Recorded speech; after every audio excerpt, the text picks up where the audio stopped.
लेकिन पहले जल्दी से ये देख लीजिए कि उस ट्रेन का क्या हुआ जिसे बलूच लिबरेशन आर्मी ने हाईजैक कर लिया था। देखिए किस तरह से बलूच विद्रोहियों ने ट्रेन को अपने कब्जे में लिया था। अब गद्दारों और बुज़दिलों से भरी पाकिस्तानी सेना ने कहा है कि उसने ट्रेन। मेरा सबसे पहला सवाल आरजू आप ही से है, पाकिस्तान में इस समय चल क्या रहा है? आपने सेना का दावा सुना, ऑपरेशन खत्म, लेकिन अब ये जो बलोच लड़ाकों का स्टेटमेंट आया है, ये कह रहे हैं कि 150 से अधिक पाकिस्तानी सैनिक उनके पास अभी भी बंदी है। क्या सच्चाई पता चल पा रही है? 33 को हमने जहन्नम भेज दिया, ऐसा कह रहा है वो। सो कॉल्ड ऑपरेशन करा पाकिस्तानी आर्मी ने कि जल्दी जल्दी जाओ, खत्म करो ये सब। इससे होगा क्या? इससे हासिल क्या होगा, अचीव क्या होगा? जीरो, कख नहीं कर पाए लोग।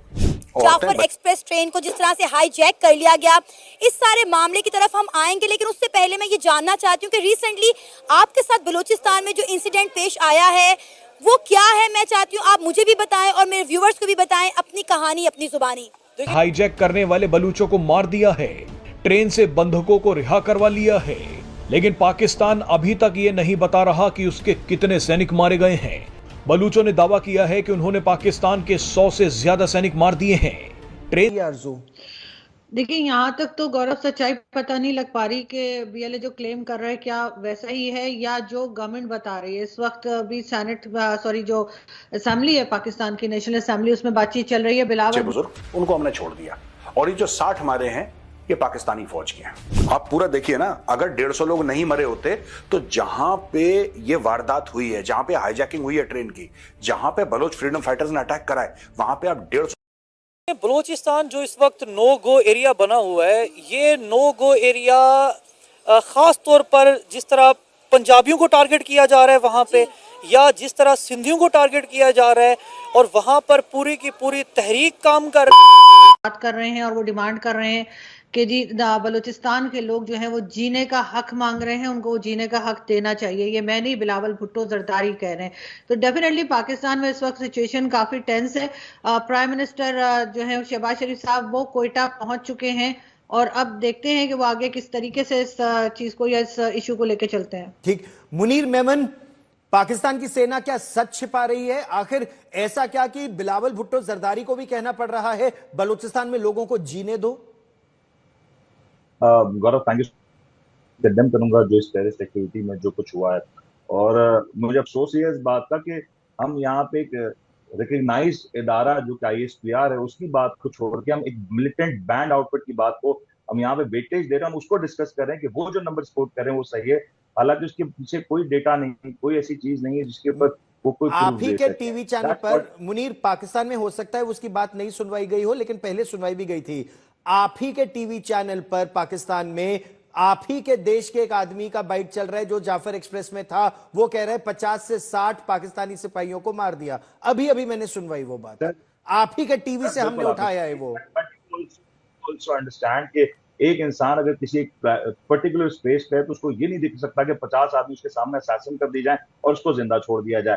That's quite a mockery, because वो उसके हो सकता है कोई वहम हो या कोई हेलुसिनेशन हो, but as of now for me what matters ISPR की ऑफिशियल स्टेटमेंट है जो कल DG ISPR ने कल रात में पाकिस्तानी मीडिया को दिया, बैक्ड बाय द एविडेंस। अगर वो एविडेंस साथ मौजूद था तो मुझे उसके ऊपर डाउट करने की कोई वजह नहीं मिलती। उसमें एविडेंस क्या दिया था ये आप ही मुझे बता सकते हैं, क्योंकि एविडेंस हम लोगों ने तो देखा नहीं और हम बहुत क्लोजली ट्रैक कर रहे हैं, और आप उसकी बात को हल्के में ले सकते हैं, लेकिन अगर आपने देखा उसकी उंगलियों में कई चोटें लगी हैं, उसके शरीर में 3 गोलियां लगी हैं, और वो आप ही का सिपाही है। लेकिन अगर आप उस पर विश्वास नहीं करते तो कोई बात नहीं, पाकिस्तान की सेना के जवान कई बार ये कहते हैं उनको तो मारने के लिए, मरने के लिए छोड़ दिया जाता है, जर्नल मलाई काटते हैं, लेकिन ये आपकी सेना के लोग कहते हैं हम नहीं। बिलाल बलोच, ऑपरेशन इस समय चल रहा है, ऑपरेशन इस समय चल रहा है या पाकिस्तान की सेना? उन सवालों में से कुछ सवालों का आज मैं जवाब देने की कोशिश करूंगा। इसके पहले कि वीडियो शुरू हो, यह है the Chanakya diaries, premium magazine on defence, geopolitics and national security. अगर हथियारों का आपको शौक है, अगर आप पढ़ना चाहते हैं वेपन्स के बारे में, अगर आप पढ़ना चाहते हैं कि जियोपॉलिटिकल सिनेरियो किस तरीके से हो रहा है। कई लोगों ने मणिपुर के बारे में जानने की कोशिश की थी कि साहब मणिपुर जल रहा है क्यों, इसके कारण क्या है, क्या कुछ फॉरेन इंटरफेरेंस की बात है।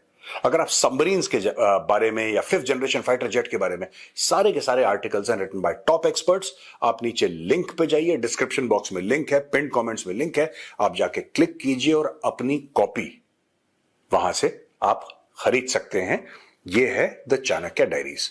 अब दोस्तों बात यह है कि ये जो पूरा ऑपरेशन हुआ और पाकिस्तानी फौज का ये कहना है कि साहब ऑपरेशन हमने पूरा का पूरा खत्म कर दिया है और हमने 33 बीएलए वाले मार दिए हैं और 21 हॉस्टेजेस भी खत्म हो गए हैं जो बीएलए वालों ने मार दिया। अब ये सब आईएसपीआर के director general lieutenant general Ahmed Sharif Chaudhry ने बोला कि 33 टेररिस्ट्स को, ये कह रहे हैं ये इनको टेररिस्ट बोलते हैं। हम तो भाई कहते हैं टेररिस्ट नहीं है, बीएलए वाले हैं, फ्रीडम फाइटर्स हैं, दीज आर फ्रीडम फाइटर्स।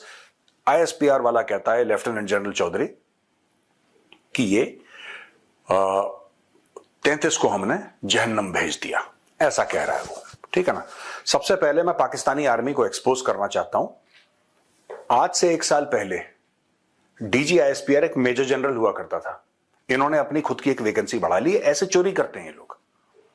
आप कभी भी देखना किस तरीके से पाकिस्तानी फौज पाकिस्तानी आवाम की हड्डियों में से गूदा निकालती है। आपको पता भी नहीं है, मैं पाकिस्तानियों से बोल रहा हूं, आपको नहीं पता। आपको पता है 1-1.5 साल पहले मेजर जनरल की वैकेंसी होती थी, इन्होंने अपग्रेड करके इसको लेफ्टिनेंट जनरल बना दिया। अब इसका पैसा आपकी जेब से जाएगा, मैं पहले आपको यह बता दूं। अच्छा दोस्तों, ये जो पूरा सो कॉल्ड ऑपरेशन करा पाकिस्तानी आर्मी ने कि जल्दी जल्दी जाओ खत्म करो ये सब, इससे होगा क्या? इससे हासिल क्या होगा, अचीव क्या होगा कर रही है इसके ऊपर। तो हम लोग जा रहे थे गुज़िश्ता बरस गवादर की साइड पे, वहां पर चूंकि हमारी प्रॉपर्टी, और हमने सोचा कि वहां जाके अब डेवलपमेंट स्टार्ट करें, चूंकि गवादर अब बदल रहा है और वहां पर जिस तरह नए प्रोजेक्ट्स आ रहे हैं, जिस तरह खास तौर पर एक नई ट्रेड का सिलसिला जारी हुआ है, तो हम भी वहां पर जाएं, अपनी डेवलपमेंट स्टार्ट करें, जो वहां पर हमारी प्रॉपर्टी है, ताकि वो आबाद हो।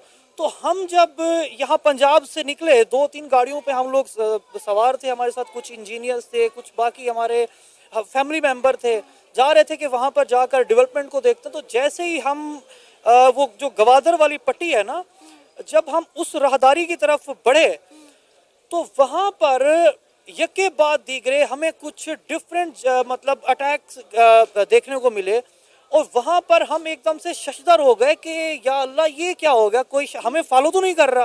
फायरिंग की गई। जी फायरिंग की आवाज़ कि हमें कोई फॉलो तो नहीं कर रहा, क्योंकि उससे कुछ दिन पहले 2-4 दिन गुजरे थे, पाक आर्मी की गाड़ियों के ऊपर फायर खोले गए थे और हमारे आर्मी के जवान शहीद हुए थे। फिर उससे ठीक 1 हफ्ता वो यके बाद दिगरे गुज़िश्ता बरस ये ऐसे वाक़यात हुए कि बसों से बंदूक को उतार कर आईडी कार्ड चेक करके, जिस आईडी कार्ड के ऊपर पंजाबी लिखा था उसको या तो वहीं पे मार दिया जाता या फिर उनके गले काट दिए जाते थे। और ये सारी की सारी वहाँ पर बर्बरियत, ये इस तरह के का ब्रूटल एक्ट वहाँ पर हो रहा था। तो हम वहाँ ना डर गए एकदम से कि ये क्या हो गया, कहीं कोई हम कोई अंडर सर्विलेंस तो नहीं है, क्योंकि ये लोग हमारी एजेंसियों से भी ज़्यादा ये लोग स्मार्ट हैं। ये जो लोग ये जो आप तहरीके तालिबान की बात करें या फिर आप बीएलए की बात करें, इनका जो नेटवर्क है, इनका जो इंटेलिजेंस सिस्टम है, ये हमसे हमारी एजेंसियों से भी ये प्रो लेवल पे जब ये वाक़या पेश है। तो वहाँ पर फिर हमारे साथ जो हमारे कुछ दोस्त हैं जो पाक आर्मी में सर्व कर रहे हैं, फिर हमने उनसे रब्ता किया जो हमारे साथ रब्ते में थे। तो उन्होंने बताया कि पाक आर्मी की गाड़ियों को टारगेट किया गया है और आप इट्स अ राइट टाइम, आप अभी कई 100 किलोमीटर पीछे हैं, तो आप वापस चले जाएं, क्योंकि इस जगह पे ना तो आपको कोई बचाने के लिए आएगा और ना ही ये कोई ऐसी जगह है कि जहाँ पर आपके बारे में कोई खबर ले सके कि यार आप किस हालत में हैं। तो हम लोग वहाँ से फिर निकले, खैर जान बचाई। और फिर वो दिन आज हम गवादर जाएंगे और आज वहाँ पर जाकर हम अपनी प्रॉपर्टी की निगहदाश्त करेंगे या अपनी प्रॉपर्टी को डेवलप करेंगे। तो ये जनाब आपका पाकिस्तान है। ये आप देखें कि 9/11 हुआ अमेरिका के अंदर, 9/11 के बाद अमेरिका ने 2 मुल्कों को तहस नहस करके रख दिया। कहाँ गया आपका अफगानिस्तान? आप देखें कि उसके बाद अफगानिस्तान की शक्ल बिगड़ गई, इराक को तबाह करके रख दिया। तो ये जनाब एजेंसियों की या ये आप समझ लें कि आर्मी की या ये बेल्ट फोर्स की पावर है कि वो किस तरह अपने मुल्क का दिफा करते हैं।